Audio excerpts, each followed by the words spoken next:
Salam alaikum. Bonjour, salam alaikum. Ça va? Ouais, vous m'entendez bien? Oui, on vous entend bien. Ouais. Vous nous Alors, appelez, vous nous appelez d'où là? Nantes, De Nantes. ouais. D'accord. Et vous êtes originaire Bangladesh, du Bangladesh. ouais. D'accord. Alors on vous écoute, mon frère. Ah ouais, ça fait plaisir de vous avoir, premièrement. Plaisir Je partagé, mon m'attendais frère. pas. Et, bah, du coup, en fait, j'ai rapidement deux questions, si je peux me permettre. Enfin, Oui? ça se rejoigne. D'accord. Du coup, la première question, c'est c'est permis d'avoir des amis non musulmans, premièrement. Mhm. Et deuxièmement, est-ce que c'est permis est-ce que c'est autorisé d'avoir comme ami est-ce que c'est autorisé l'amitié homme-femme, musulmane ou pas? Voilà. D'accord. Alors, premièrement, heureusement qu'on peut avoir des amis non musulmans. Non seulement tu peux avoir des amis non musulmans, tu peux avoir de l'affection pour eux. D'accord? À Oui, partir du moment où ton affection, elle est pour la qualité de la relation que vous avez et qu'elle n'est pas pour leur perversité. Par exemple, si tu aimes quelqu'un pour sa perversité, t'as pas besoin de moi pour savoir que c'est pas une bonne chose. oui, D'accord? Si tu aimes quelqu'un parce qu'il insulte tout le monde, il crache, il tue les gens, et tu l'aimes pour ça, t'as pas besoin de moi pour savoir que ça, c'est pas une bonne chose. Mais si tu aimes quelqu'un parce que même s'il n'est pas musulman, mais il te respecte, tu partages une relation amicale avec lui, vous rigolez, vous avez des bons moments, etc., et que la personne elle est intéressante, elle a on va dire une bonne éthique, etc., c'est tout à fait naturel. D'ailleurs, Allah dans le Coran, il nous dit, dans la sourate 60, sourate al-Mumtahana, je crois, verset 9, لا ينهاكم الله عن الذين لم يقاتلكم في الدين ولم يخرجوكم من دياركم أن تبروهم وتقسطوا إليهم إن الله يحب المقسطين. Donc Allah il dit, Allah ne vous défend pas envers un peuple qui ne vous a pas combattu pour votre religion et qui ne vous a pas expulsé de vos demeures, de faire preuve de bienfaisance, hein, euh, et d'être équitable avec ces gens-là. Car Allah, il aime bien les gens qui sont équitables. Donc tu vois, c'est clair. enfin Ensuite, oui, désolé de vous couper. En fait, j'ai découvert un verset. C'est un ami chrétien qui m'a envoyé, je crois que c'est le verset, c'est un verset qui dit ne prenez pas comme alliés les chrétiens et les juifs, je crois, un truc comme ça. Je connais pas exactement le verset, ouais, mais mais c'est en fait, le problème, c'est la traduction. Le problème, c'est la traduction. لا تتخذوا اليهود والنصارى أولياء بعضهم لبعض. Ou par exemple, c'est tu as ça, ouais. لا تجد قوما يؤمنون بالله واليوم الآخر يوادون. En fait, c'est quoi? C'est-à-dire que tu vas pas faire une alliance avec un non-musulman contre l'islam ou contre Dieu ou contre ça, c'est strictement interdit. Donc ces versets-là, ils ne parlent pas de l'amitié pacifique. Tu vois, la sourate 60, elle Oui, reproche à des musulmans, du moins à un musulman en particulier, d'avoir voulu faire une alliance pour un intérêt personnel contre l'intérêt des musulmans. Et Dieu lui fait la remontrance. Et il termine en disant, par contre, Allah, la yanhakumullah, Allah ne vous interdit pas de faire preuve d'équité et de bienfaisance envers ceux qui ne vous ont pas combattu pour votre religion et qui ne vous ont pas chassé de vos demeures, qui ne vous ont pas du coup, expulsé. Tu vois?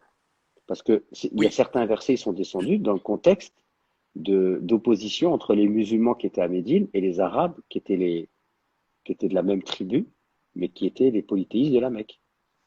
Tu comprends? Donc Oui, il faut du chaque coup, verset, s'il vous plaît, il faut le oui, recontextualiser dans son contexte pour voir à quoi il fait référence. Et on ne prend pas un verset pour contredire un autre.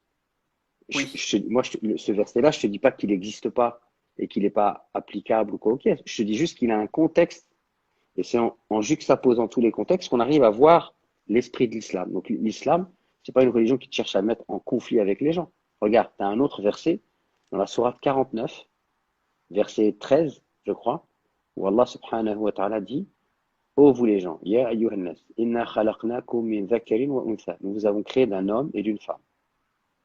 وَجَعَلْنَاكُمْ شُعُوبًا وَقَبَائِلَ. Et nous vous avons répandu en peuples et en tribus, en nations, afin que vous vous entreconnaissiez. Tu vois? Et quand Allah, dans le Coran, il commence par ô vous les gens, il interpelle les croyants et les non-croyants. Parce que s'il interpelle les croyants, il dit ô vous les croyants. Donc en fait, ce verset permet de dire plusieurs choses. La première chose, si on n'est pas frère de religion et si on n'est pas frère de sang, on est au minimum frère en l'humanité. Parce qu'on a tous, on descend tous du même père et de la même mère. Si on a le même père et la même mère, eh bien on est forcément frère. Donc il y a au minimum, si on n'est pas frère de sang et pas frère de religion, on est frère en l'humanité.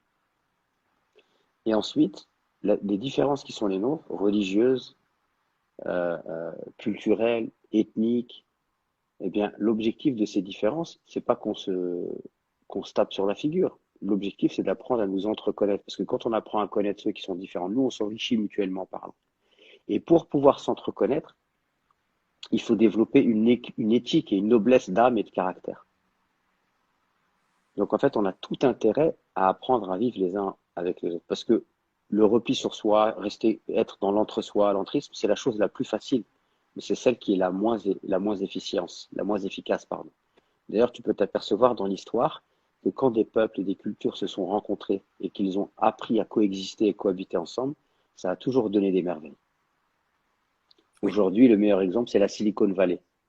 La Silicon Valley, tu as des ingénieurs du monde entier, tu as des Sikhs, tu as des gens de l'Inde, du Pakistan, tu as des gens de l'Asie, tu as des Arabes, tu as des Libyens, des Syriens, des Maghrébins, des Noirs, des Blancs, des Européens, des Australiens, tout le monde. Et ils travaillent ensemble en fait, parce qu'eux, ils recrutent les meilleurs et ils les font travailler ensemble.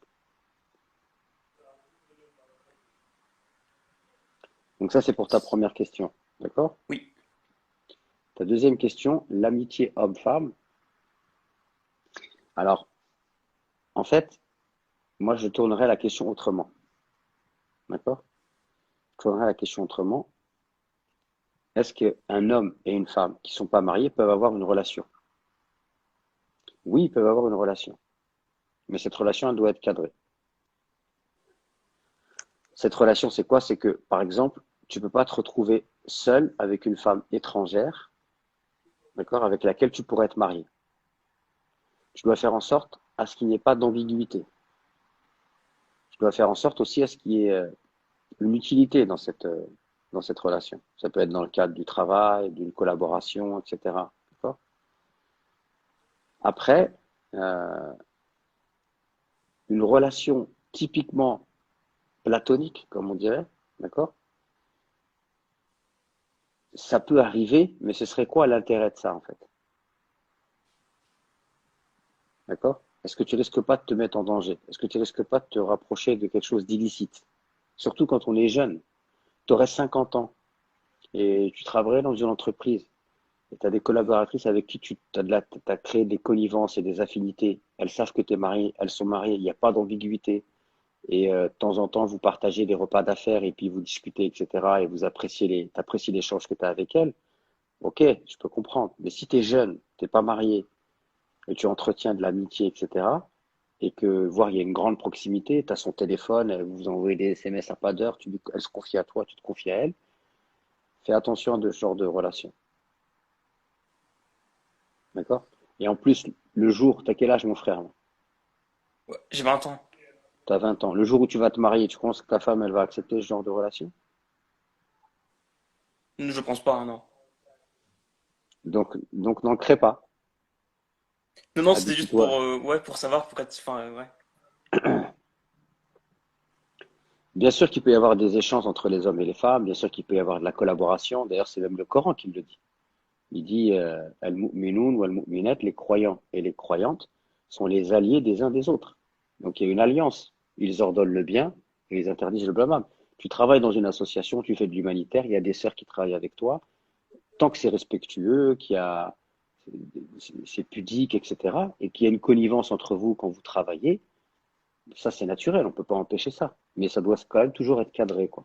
Mais par contre, te retrouver tout seul, et puis avoir le numéro de quelqu'un, et que tu te confies, etc., tu vas rentrer dans une relation qui est floue. Et il est possible que toi, tu vois que c'est de l'amitié, pour elle, c'est pas de Oui. l'amitié, elle attend autre chose. Ou alors, pour elle, c'est de l'amitié, mais pour toi, c'est pas de l'amitié, tu vois? Donc il faut se méfier.